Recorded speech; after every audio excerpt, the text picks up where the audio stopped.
We had began chapter 22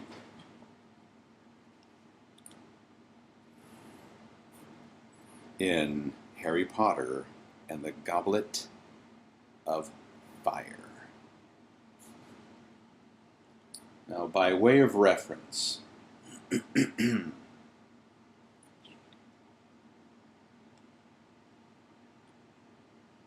there are 37 chapters in this book, and we are only on 22. Woo! All right. And in case you missed it, this chapter is called The Unexpected Task.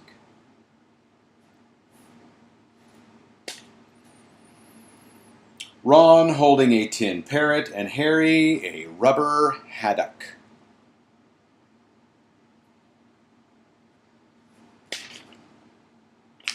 And now that Potter and Weasley have been kind enough to act their age, said Professor McGonagall with an angry look at the pair of them as the head of Harry's haddock drooped and fell silently to the floor. Ron's parrot's beak had severed. Oh. Okay, so the reason Harry's haddock...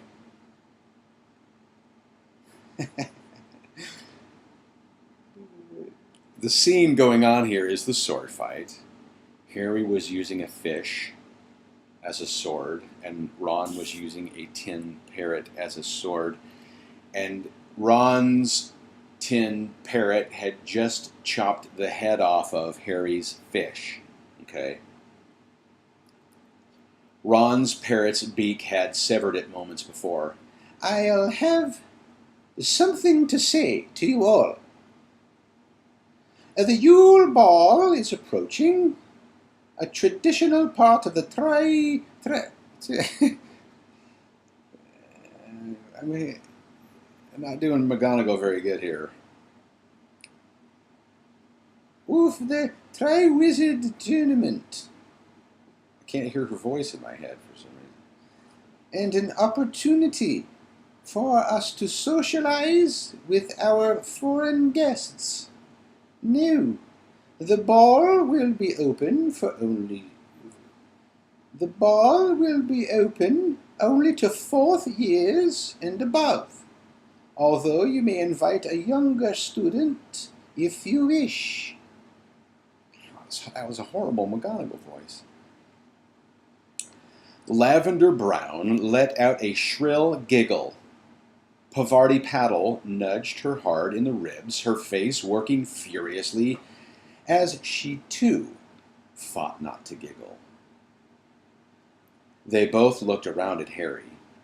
Professor McGonagall ignored them, which Harry thought was distinctly unfair, as she had just told off him and Ron. "Dress robes will be worn," Professor McGonagall continued, "and the ball will start at 8 o'clock on Christmas Day, finishing at midnight in the Great Hall. Now then." Professor McGonagall stared deliberately around the class. "The Yule Ball is, of course, a chance for us all to, let our hair down," she said, in a disapproving voice. Lavender giggled harder than ever, with her hand pressed hard against her mouth to stifle the sound. Harry could see what was funny this time. Professor McGonagall, with her hair in a tight bun, looked as though she had never let her hair down in any sense. "But that does not mean," Professor McGonagall went on, "that we will be relaxing the standards of behavior we expect from Hogwarts students. I will be most seriously displeased if a Gryffindor student embraces the school. Ha ha! That's not. If a Gryffindor student embarrasses the school in any way." The bell rang, and there was the usual scuffle of activity as everyone packed their bags and swung them onto their shoulders. Professor McGonagall called above the noise, "Potter, a word, if you please." Assuming this had something to do with his headless rubber haddock, Harry proceeded gloomily to the teacher's desk. Professor McGonagall waited until the rest of the class had gone and then said, "Potter, the champions and their partners—" "What partners?" said Harry. Professor McGonagall looked suspiciously at him as though she thought he was trying to be funny. "Your partners for the Yule Ball, Potter," she said coldly. "Your dance partners." Harry's insides seemed to curl up and shrivel. Dance partners? He felt himself going red. I don't dance." "Yes, you do," said Professor McGonagall irritably. "That's what I'm telling you. Traditionally, the champions and their partners open the ball." Harry had a sudden mental image of himself in a top hat and tails, accompanied by a girl in the sort of frilly dress Aunt Petunia always wore to Uncle Vernon's work parties. "I'm not dancing," he said. "It's traditional," said Professor McGonagall firmly. "You are a Hogwarts champion, and you will do what is expected of you as a representative of the school. So make sure to get yourself a partner, Potter." "But I don't—" "You heard me, Potter," said Professor McGonagall in a very final sort of way. Okay, there's a break. So Harry's going to have to dance at the Yule Ball, huh? That'll be interesting.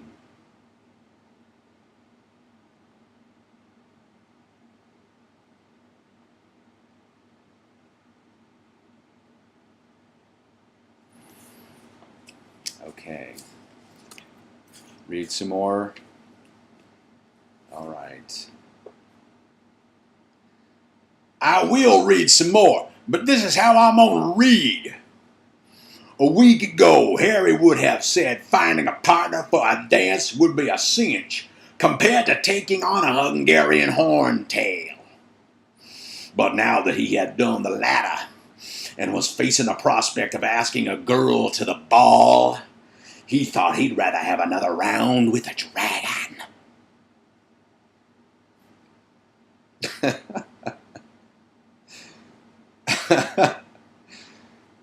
Okay, I won't read that way.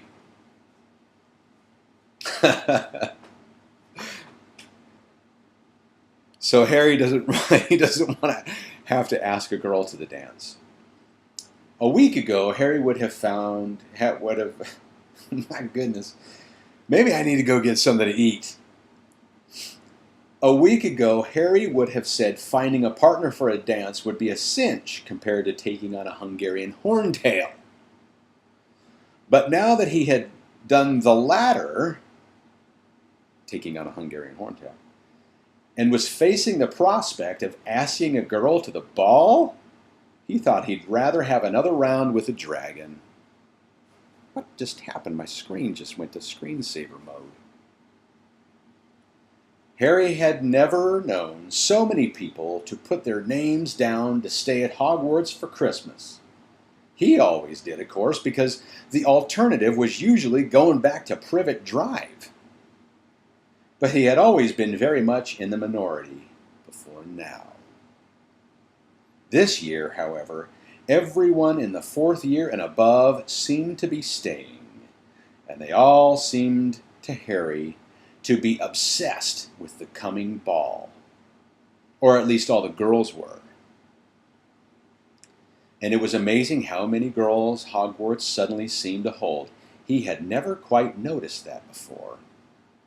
Girls giggling and whispering in the corridors. Girls shrieking with laughter as boys passed them. Girls excitedly comparing notes on what they were going to wear on Christmas night. Why do they have to move in packs?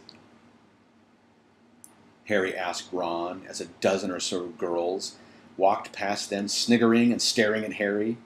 How are you supposed to get one on their own to ask them?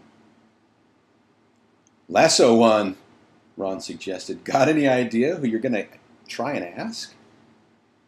Harry didn't answer. He knew perfectly well who he'd like to ask, but working up the nerve was something else.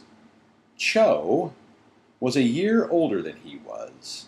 She was very pretty. She was a very good Quidditch player, and she was also very popular. Okay, now I think it's time to stop. Oh boy, school dances,